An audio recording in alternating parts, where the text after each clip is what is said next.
Today, we're diving into the incredible life of Paul Loeffler. We're going to be pulling from his fantastic conversation on the Sabiduría para tu Día podcast to really unpack this journey of faith, service, and the amazing power of just listening. He's a man whose voice has become this incredible unifying force in California's Central Valley. And it all kicked off with this one simple mission, making sure our nation's heroes are never, ever forgotten. Okay, I want you to just picture this for a second. You're in an airport terminal, and it is packed. I mean, shoulder to shoulder. You've got people from every walk of life, all ages, waving flags, just cheering their hearts out. And who are they cheering for? A group of elderly veterans, many in wheelchairs, coming through the gate. It's just this powerful moment of pure gratitude. A real hero's welcome, you know? The kind that's been long, long overdue. So you gotta ask, right? How does something like that even happen? How does one person's idea catch fire and bring a whole community together? Well, that's what we're digging into. This is the story of the guy behind that welcome home, and we're gonna trace the steps that led him on this absolutely amazing mission. So, that incredible scene I just described, that's the homecoming for something called the Central Valley Honor Flight. It's this amazing nonprofit that flies World War II, Korean, and Vietnam vets on an all-expenses-paid trip to see their memorials in DC. But to really get how this all came together, we've got to rewind. I mean, go way back. And when I say way back, I mean back to his roots. To understand Paul Loeffler's mission, you have to understand where he came from. A small town he lovingly calls El Centro del Universo, the center of the universe. A little place called Los Baños, California. You see, the Loeffler story in the valley, it starts with his grandfather, su abuelo. This man was a doctor in World War II, and he earned a Silver Star for just unbelievable bravery. After the war, he's looking for work, sends out letters to 100 doctors, 100, and only one doctor on the entire West Coast writes back. It's a Dr. Moretti in this little town, Los Baños. And just like that, with one letter, the family's roots were planted deep in that valley soil. It's where Paul grew up, raised on this really simple but profound idea. God first, others second. And check out this number, 26. What's that? Well, that is the number of men his grandfather, a doctor, mind you, under fire, pulled from burning tanks during a German ambush in France. Just incredible. Paul once asked him what was going through his head, and his grandfather just said, "I was pretty sure I was going to get killed." And that just hits you, right? It was this constant reminder for Paul that his own life, his very existence, depended on his grandfather making it through that day.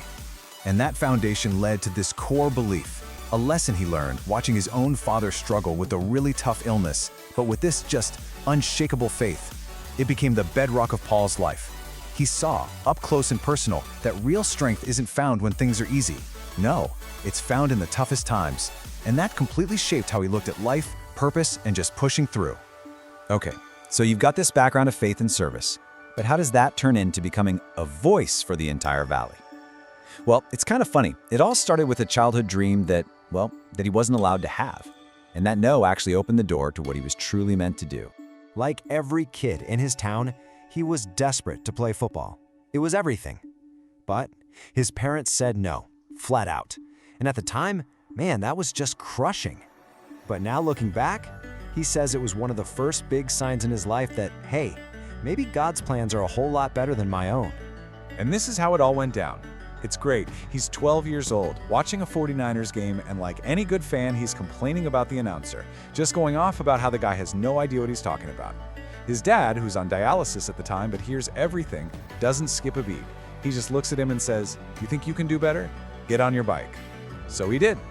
That bike ride took him to the local high school announcer, and a few weeks later, there he is, 12-year-old Paul Loeffler announcing Pop Warner football games. And you have to hear about the very first compliment he ever got. So this guy storms up to the press box, he's looking around all confused, and he says this. See, Paul's voice hadn't changed yet, so the fan thought he was a girl. But hey, a compliment's a compliment, right? And just like that, a broadcasting career was born. So fast forward a bunch of years. His talent for telling stories and that deep, deep respect for his family's history of service, well, they were about to come together. They were going to converge in a way he absolutely never saw coming, and it would create this incredibly powerful new mission. He started thinking about it, and he realized that all these amazing stories from the greatest generation, stories just like his grandfather's, they were in danger of just disappearing, being lost forever. So he did something about it. He started a radio show called Hometown Heroes, and it had one single purpose: to capture and save the voices of these veterans before it was too late. In this right here, this became the fuel for his fire. He'd sit down with a veteran, do the interview, and then every single time, without fail, a family member, a wife, a son, a daughter, would come up to him totally floored and say, I've never heard that before. Think about that. He wasn't just recording an interview. He was giving these families a piece of their own history back, a piece they were hearing for the very first time. But then things took a turn. The mission, it kind of found him. A woman named Nancy Walker calls his radio show. She tells him her husband went on an honor flight from some other small town. And she asks him, when are you going to do something about us here in Fresno? Okay. Then the next week, another woman, Diane Seymour, calls with the exact same story and the same question. And then it starts happening every week. First Nancy, then Diane, back and forth. It was a message he just couldn't ignore. So he knew, okay, this has to happen. But there were two massive roadblocks.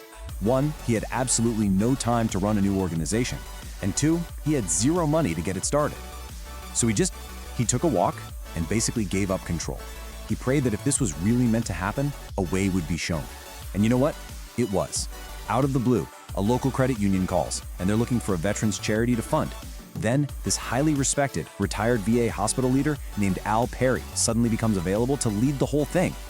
The pieces just fell into place, perfectly, in a way he could have never orchestrated himself.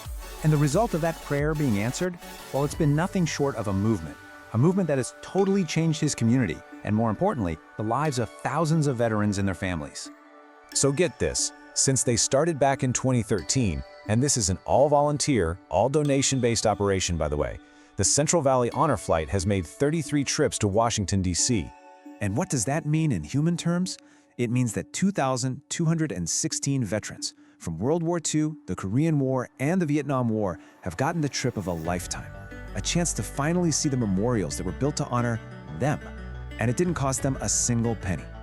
And that brings us right back to where we started, in that airport. You know those welcome home events? They've become this incredible symbol of what's possible. All the stuff that we're told divides us every single day, politics, religion, age, you name it, it just vanishes in that airport terminal. Everybody is there for one simple, powerful reason, to just say thank you. Muchas gracias.